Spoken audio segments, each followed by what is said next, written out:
kung napapanood mo ang video na ito, this is a sign from the universe na ito ang mangyayari sa buhay mo sa susunod na 5 araw. And sigurado napanood mo na yung part 1. So, ito po ang continuation ng part 1 kung ano ba ang ibig sabihin ng angel number 444.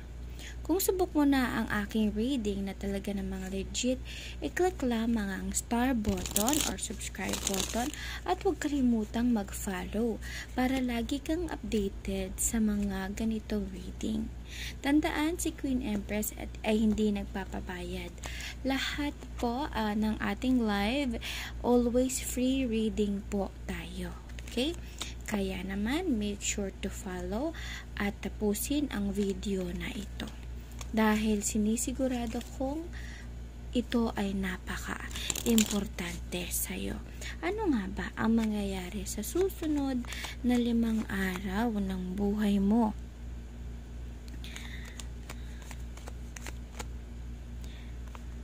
Sabi dito, pagdating sa iyong kaperahan, no, simulan muna natin ang angel number 444. Make sure to share this video and save this video dahil sinisigurado ko sa'yo na babalikan mo ito after 5 days. At masasabi mo na, i-comment mo na ngayon pa lang na I claim dahil napakaganda ng mangyayari sa'yo.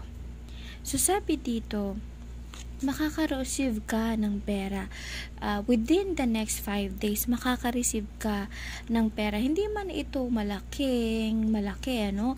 Ito ay malaki ang maitutulong sa buhay mo at makakapagpabago din ng sitwasyon mo sa buhay. Dahil ikaw ay nag-iisip kung saan kukuha ng pera, nag-iisip ng pambayad sa utang. Ayan, no? Ang dami mong mga problema sa ngayon. Hindi mo alam kung paano mo babayaran ang iyong mga pagkakautang to the point na ikaw ay nahihirapan ng matulog, no? Patong-patong ang problema, patong-patong ang mga bayarin. Huwag kang mag-alala dahil kung kailangan mo ng pera, kailangan mo ng pambayad sa utang, mayroong tao na tutulong sa'yo. Siya ang tutulong sa'yo at siya ang tutulong sa'yo. Maaaring bigyan kanya ng pera, pahiramin kanya ng pera. It could be 5 po, meaning money, unexpected money. It could be unexpected money or ina-expect mo na kumbaga manghihiram ka pero hindi mo ina-expect na ganun kanya kabilis na papahiramin, ano, kung ikaw ay may pagkakautang.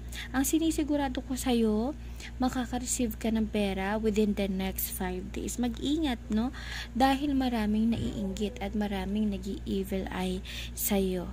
Sabay-sabay nating basahin. Guard against deceit and concealment. So, mapagmatsyag ka, no? Baka naman ang bilis ka din yung pahiramin ng pera pero napakalaki pala ng tubo. Akala mo ay makakabayad ka nga doon sa hiniram mo, doon sa isang tao, no? Or doon sa pinagkakautangan mo, ay hindi mo napapansin, nababaon ka na sa utang, no? So, ito ay good news na may kasamang pag-iingat, no? Tandaan, nasa Diyos ang awa, nasa tao ang gawa. Kaya naman, siguraduhin na tapusin ang video na ito dahil ibibigay ko na ang good news sa iyo bukod dito sa marireceive mo na pera. Tandaan, si Queen Empress ay hindi nagpapabayad sa kanyang mga reading, kaya make sure to follow and click that subscribe button and tapusin ang video na ito. Make sure na i-comment mo na I claim dahil may utang ka man o wala, sinisigurado ko sa iyo makaka-receive ka ng pera within the next 5 days. Okay? Dahil syempre babalikan mo ang video na ito pag na-receive mo na yung pera na ito. Okay, so continuation ng part 2. Kung napanood nyo ang part 1, ano nga ba ang ibig sabihin ng angel number 444? Kung mapapansin nyo, meron pa ding number 4 dito, no?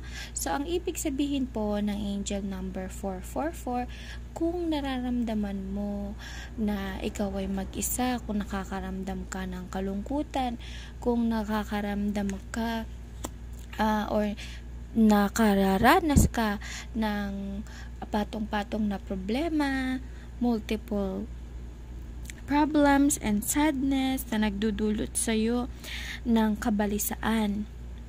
Ang mensahe sa'yo ng iyong mga anghel ay laban lang, kapit lang, dahil sila ay nakasuporta sa'yo. Ang Panginoong Diyos ay nakasuporta sa'yo. Ang universe ay nakasuporta sa'yo. Kaya naman, nakita mo to, saktong-sakto, no? Ibig sabihin kasi nito ay may taong tutulong sa'yo. Kaya, huwag kang mabalisa, huwag kang mangamba. No? Pagdating naman sa kaperahan, ang ibig sabihin ng angel number 444 ay magiging maganda ang takbo ng iyong kaperahan sa mga susunod na araw kumpara sa mga nakaraang buwan na hirap sa pera, no? This is a sign, angel number 444 about money is a sign na magiging steady, magiging maganda ang takbo ng kaperahan sa'yo. Hindi ka man magkaroon ng malaking pera, no? Hindi ka naman mawawalan ng pera. Magiging maganda ang takbo ng negosyo, magiging maganda ang takbo ng trabaho. Yung tipong hindi ka mawawalan ng pera sa loob ng 30 days. Yun po ang ibig sabihin ng angel number 444. Kaya naman, make sure to share this video dahil mali mo, kailangan din pala nila ng sign na ito at tayo ang makakatulong sa kanila na ma-receive nila ang iniintay nilang sign din na ito na katulad mo. Maraming salamat. Make sure to join my daily live reading 8 p.m. to 12 midnight po. Tandaan, hindi nagpapabayad si Queen Empress. Okay? At have a happy weekend and have a blessed day.